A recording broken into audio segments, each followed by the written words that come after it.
messieurs, c'est un honneur pour moi de présider l'ouverture de l'atelier civilo-militaire consacré à la protection des biens culturels organisé en étroite collaboration avec l'UNESCO.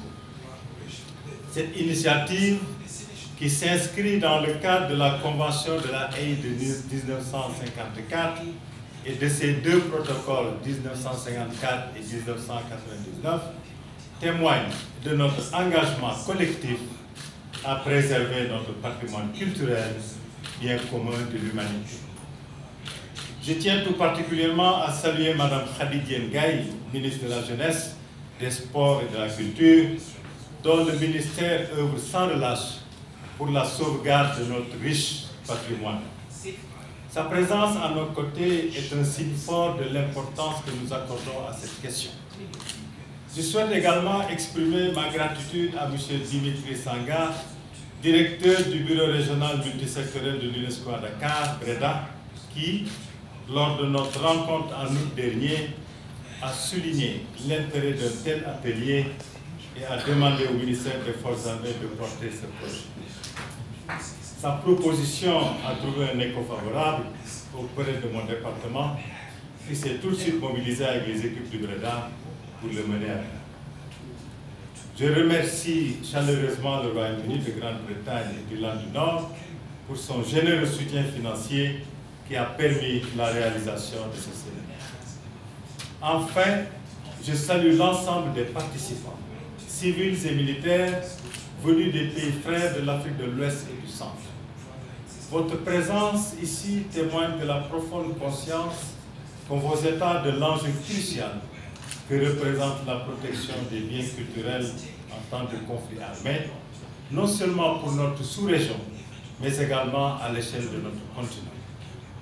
Madame le ministre, Monsieur le directeur régional, Mesdames, Messieurs, honorables invités, les ravages infligés au patrimoine culturel durant la Seconde Guerre mondiale ont mis en évidence la fragilité et la valeur inestimable de ce bien commun de l'humanité.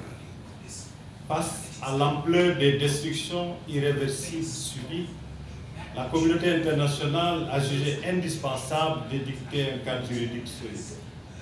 C'est dans ce contexte que la Convention de la Haye pour la protection des biens culturels en cas de conflit armé a vu le jour en 1954, marquant ainsi une étape décisive dans l'histoire de la sauvegarde du patrimoine.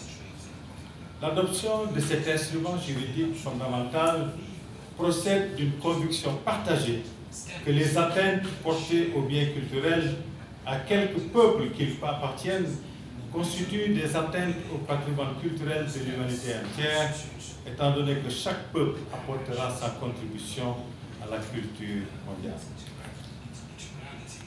C'est d'ailleurs la raison pour laquelle le Conseil de sécurité de l'Organisation des Nations Unies, dans la résolution 2347 du 9 juin 2017, considère désormais la protection du patrimoine culturel contre la destruction, le pillage et le trafic illicite comme un enjeu de paix et de sécurité internationale.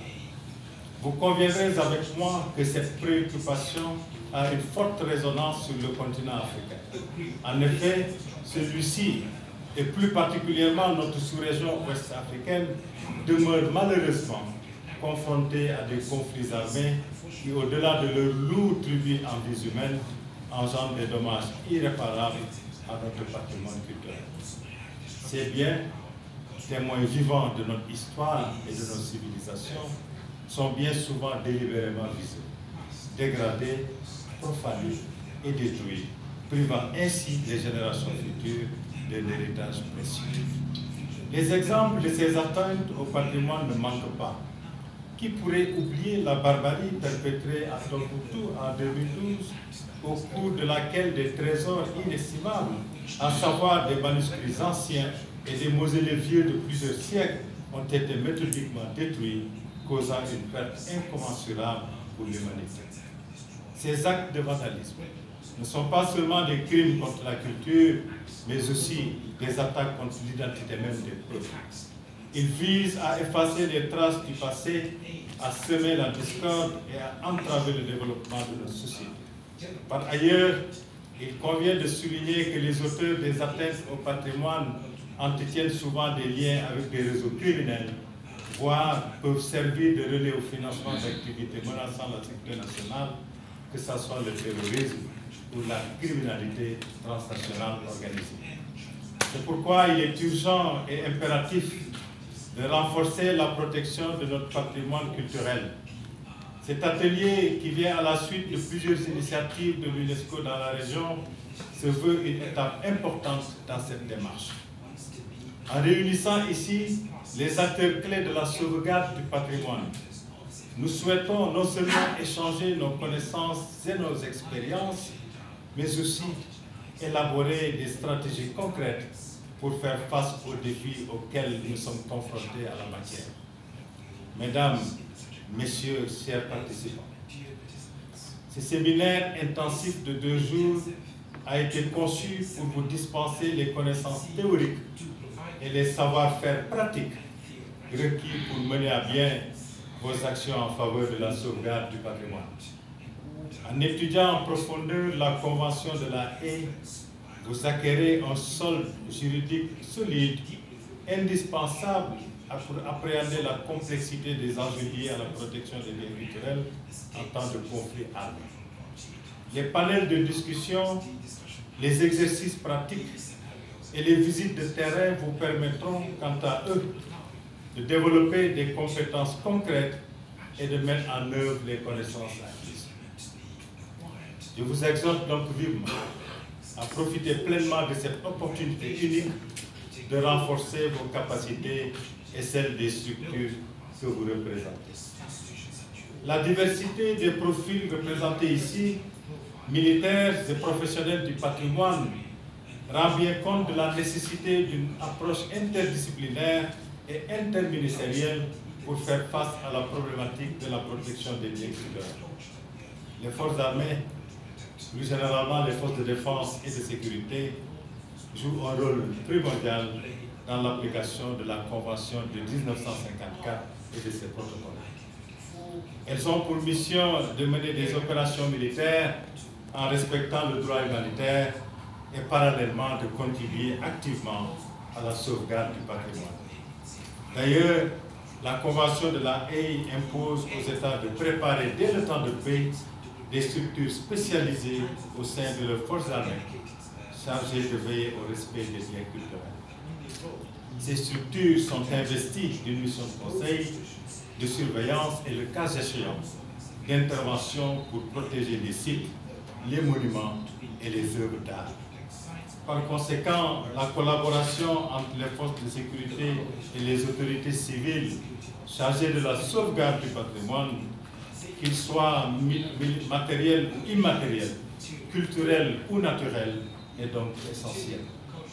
En effet, la coopération civilo-militaire permet dès le temps de paix d'élaborer des plans de protection adaptés à chaque contexte et de mettre en œuvre des mesures de prévention efficaces. Je puis vous assurer que militaires et professionnels du patrimoine sont tous unis pour un même objectif: transmettre aux générations futures un héritage intact. Car il ne s'agit pas seulement de protéger des objets, mais de préserver l'expression d'une identité et d'une histoire. Madame le ministre, Mesdames, Messieurs, Monsieur le directeur régional, l'État du Sénégal, et je m'exprime sous le contrôle de Madame le ministre chargé de la Culture, accorde une place importante au patrimoine.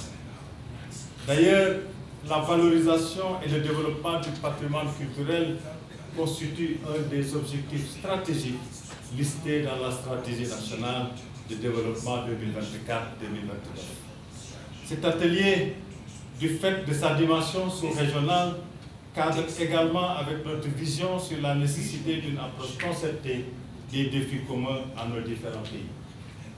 Il se conforme parfaitement à notre credo d'engagement panafricain pour la résolution de ces défis.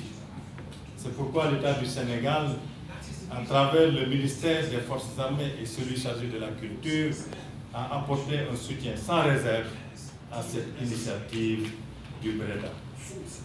Monsieur le directeur régional, je tiens à saisir cette opportunité pour vous réitérer la disponibilité du ministère des Forces armées à poursuivre notre partenariat dans le cadre du programme thématique Promouvoir le patrimoine pour la paix en Afrique de l'Ouest, sur lequel nos équipes continuent de travailler en vue d'intégrer des modules de formation dans les curricula de nos écoles militaires. Madame le ministre, Mesdames, Messieurs, je voudrais conclure en soulignant que la protection des biens culturels est plus qu'un impératif juridique, c'est un impératif moral. La présence des participants de divers horizons à cet atelier est une affirmation de notre volonté de renforcer la coopération internationale et les capacités de nos différents pays dans la défense de notre héritage commun.